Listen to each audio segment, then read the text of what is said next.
Yep, your eyes aren't deceiving you. Another edition of Here's Why. This time on Here's Why, we'll be moving away from Nintendo's Red Plumber and towards Shiggy's other child. This time, the hero in green, or blue in this case, The Legend of Zelda Breath of the Wild. The Zelda series is one I love just as much as Mario. Twilight Princess, A Link Between Worlds, and Ocarina of Time are timeless games I can play over and over. My main draw towards Zelda is the 30 plus years of storytelling with its complex and utterly fascinating timeline. Or should I say timelines. Now, Breath of the Wild. I can't decide if I even like this game, it's awkward. But before I explain myself, for those who don't know, Breath of the Wild is the newest original Zelda game released on the Switch, and the Wii U.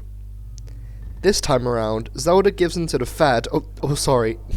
trend of open world adventure games.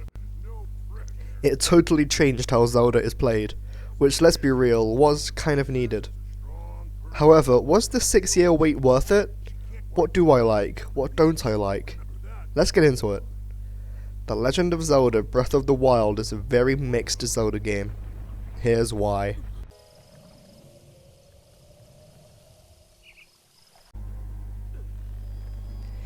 Let's begin with my main draw towards the Zelda franchise, the story.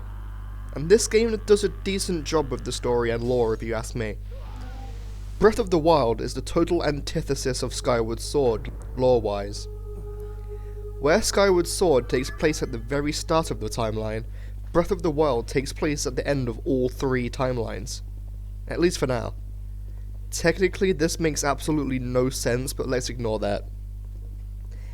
At the beginning of the game, we find Link is awakened from a 100-year slumber by a mysterious female voice.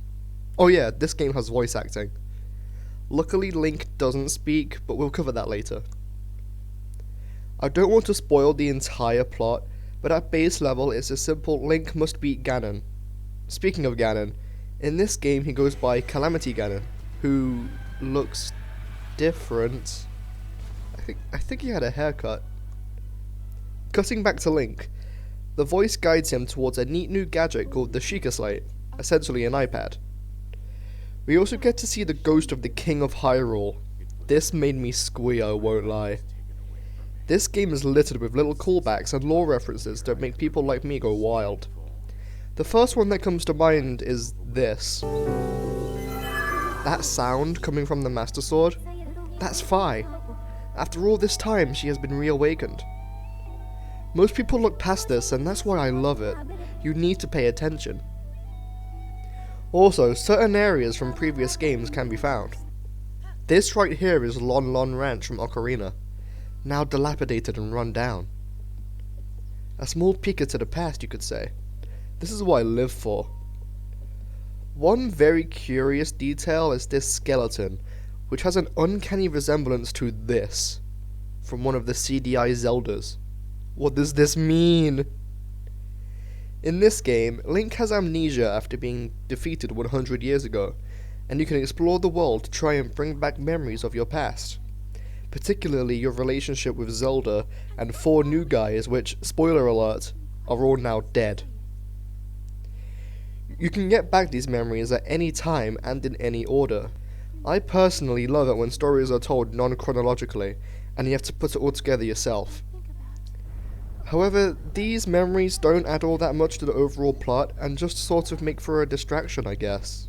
But they are still fun to watch and gives this version of Zelda a distinct personality.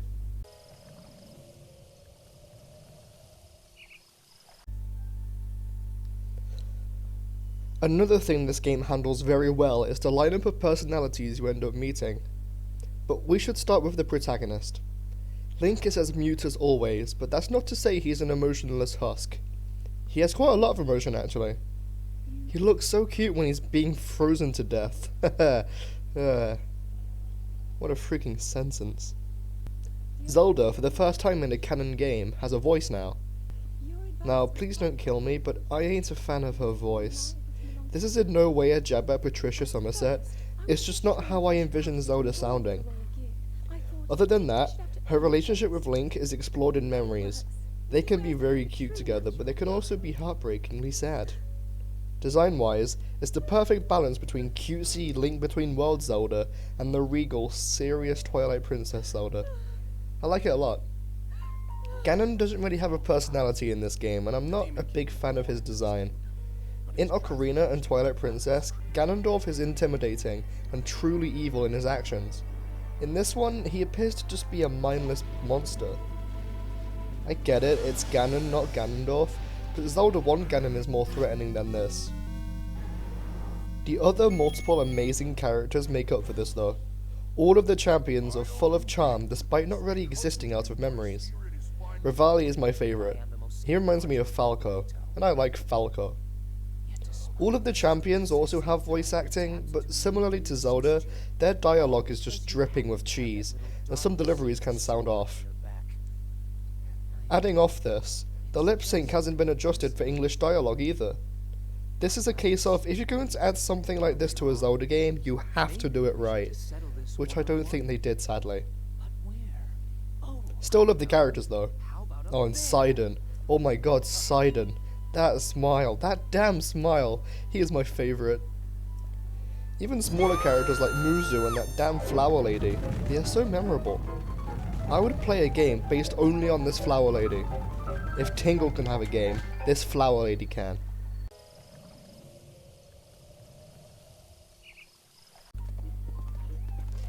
That's enough positivity. Alright, I'm gonna start bitching about the gameplay. So this game is open world. Okay, that's fine. I could whinge about how many damn games are open world these days, but I won't. Zelda is a game that would benefit from being more open. Hyrule Field is the closest we've had for a long ass time. But the world just feels so empty. Actually, unpopulated is the best word. There is quite a bit to do in this world, I will admit. Sure, but where are the other people outside of villages and the occasional adventurer? I want to meet new people. Ugh. So what do you do in this world? They scattered towers around the vast open lands, with which the player must climb them to fill out the world map on the Sheikah Slate. Usually this is easy and boring, but the 5 or 6 towers that gave a fun challenge are actually a joy to climb. More of them should give a distinct challenge, and not copied and pasted. Then, every now and then you will come across these shrine things, which give a puzzle, or a combat challenge, which upon completion will give orbs, which can then be exchanged for hearts or stamina. I like how this creates a dilemma for the player.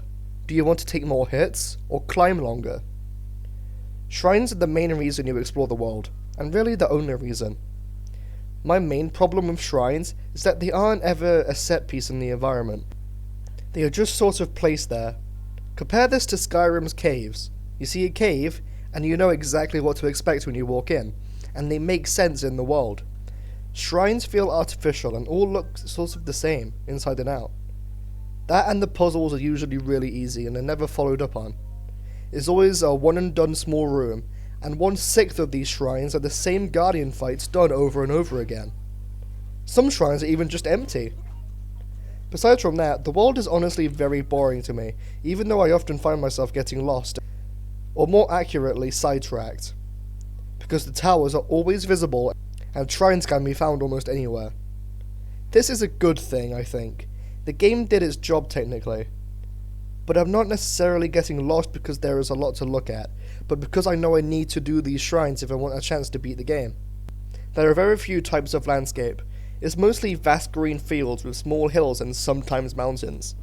Besides from that, the only other notable types are snow, desert, and Death Mountain. Oh yeah, and climbing. In Skyward Sword, stamina sucked, right? We all know that. I give kudos to the devs for making stamina meaningful and non-intrusive.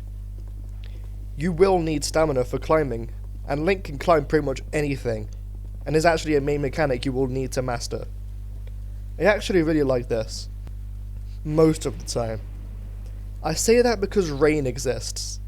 Randomly, it rains. This basically makes climbing impossible, since Link would just slide down whenever you are trying to climb. Also, if you are very unlucky, lightning would strike, and if you are equipped with any metal objects, you know, like a sword, the lightning would probably strike you down and do a buttload of damage. It sucks. Sometimes you'll find a village, or someone with some insignificant side quests. These are where most of the world's population live, and there are very few of them. This is why the world feels empty to me. Well, there are always the Korok seeds. If for some reason you were going for all 900 Korok seeds, you're crazy. But I guess this will give the open world more value. But ain't nobody going for all 900 of them for such a nothing reward. But you will probably want at least a few hundred of these seeds, as they can be used to buy inventory upgrades. I get how you aren't supposed to collect all of the seeds, and they kind of give an incentive to pay attention to your surroundings, but I think they should have made a better reward for getting them all. I'm not losing sleep over it though. Backtracking to how bare the world is, I would add more callbacks like Lon Lon Ranch was, add more civilizations rebuilding after being invaded by Guardians or something. Remember how in Twilight Princess at Lake Hylia, there were those two clowns running a little challenge minigame thingy? More of that in Breath of the Wild would be nice.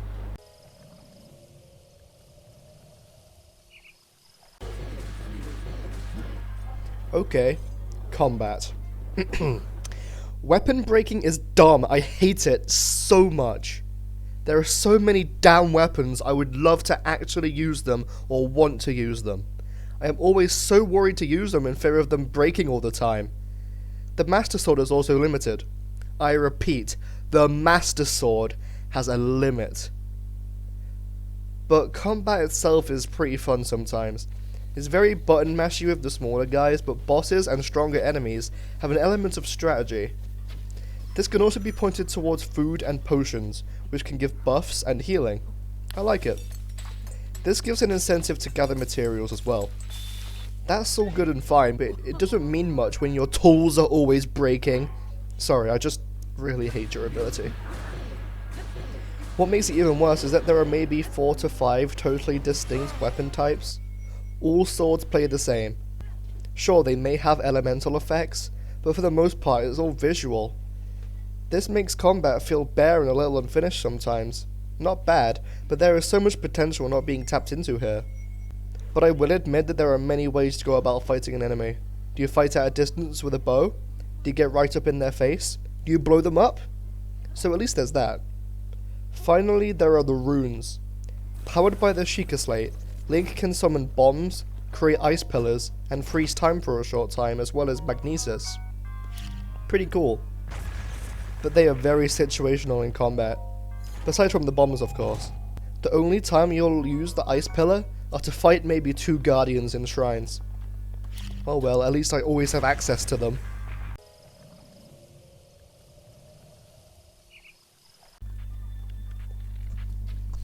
Like any other Zelda game, enemies are one of the biggest aspects of combat.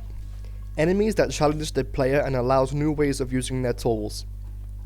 Breath of the Wild has a decent array of enemies. Typically the first ones you will encounter are bokoblins. These enemies are pretty weak and are a good way to get the player used to the new combat, as well as introducing that enemies actually drop weapons that you can then use. Aside from that, there are Keese, Octoroks, Lizalfos, and Hoglins. Those are the only enemies you would encounter frequently. Nintendo created variety by changing the colour of the enemies, which indicate their difficulty level, with silver being the hardest. The enemies also level with the player, so at the start of the game, the enemies are at their easiest, but towards the latter of the game, they are usually always in their hardest stage. This is actually a really good inclusion, because that keeps the player on their toes in the wild.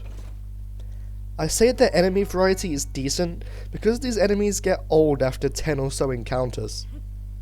But some other less frequent enemies are slimes, wizrobes, and the super rare Yiga clan encounter. Speaking of which, the Yiga fights are so fun, but they never happen in the wild. I have fought maybe 10 in my time playing. But that's not all. Every now and then you will come across a mini-boss. There are 3 main ones: Lynels, Hinox, and Stone Taluses. These are seemingly random and provide a challenging fight. They also have variants, such as the skeletal Hinox and other colours. Other notable encounters include the Molduga, which can be fought in desert areas.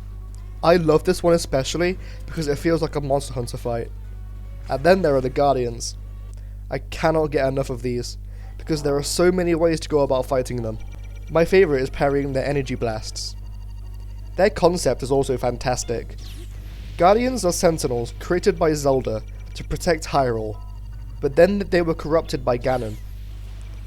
It was also Guardians that took out Link 100 years ago. That, alongside their design, and the music that plays whenever encountering them, makes them a joy to fight against.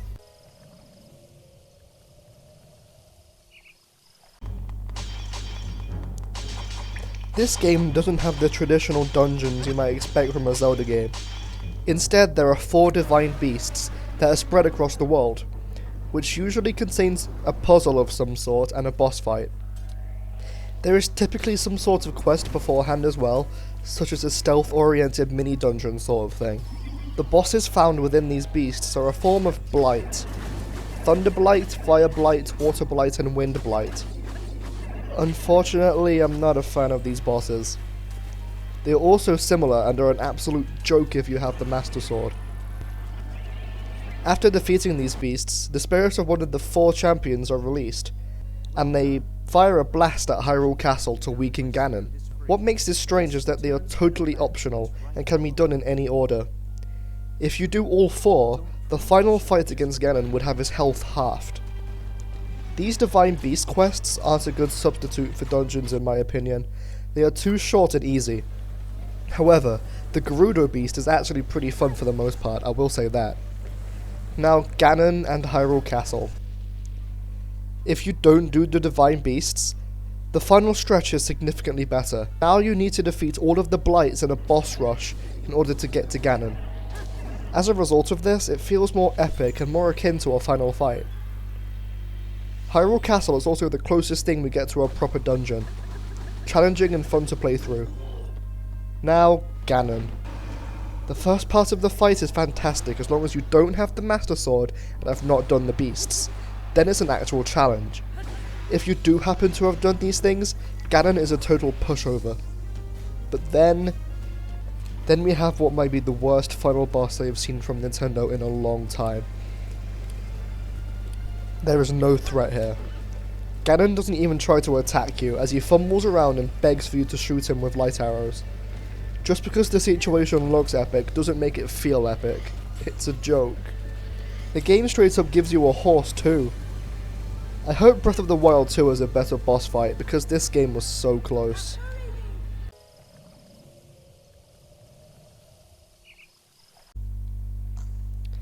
Now let's talk some more positivity. The presentation is wonderful. First of all, I adore the art style they went for. It's similar to Wind Waker's cel shading, but without going for a cartoony look. The world is also colourful, while also having an aura of an old, recovering world.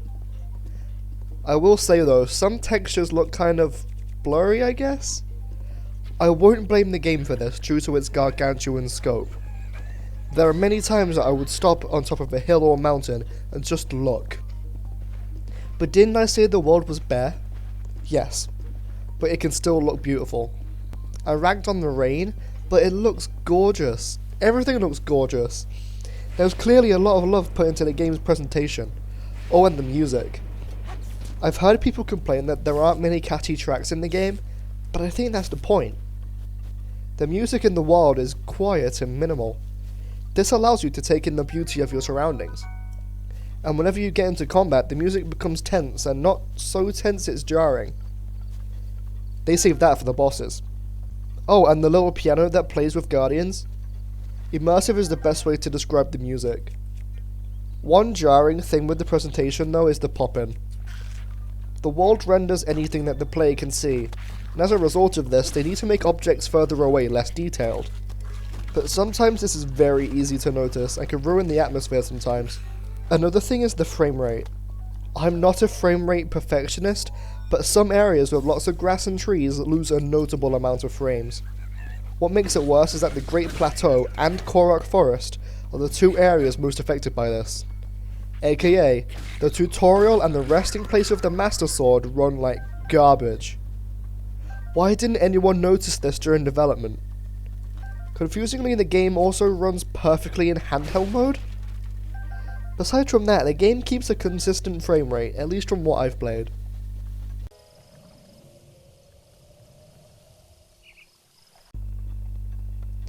There are some good things in the game though, so I will shine a light upon some other positives I found. The Great Plateau is a perfect tutorial. This area of land is elevated, meaning you can't leave this place without the hang glider, which you get from completing the game's tutorial.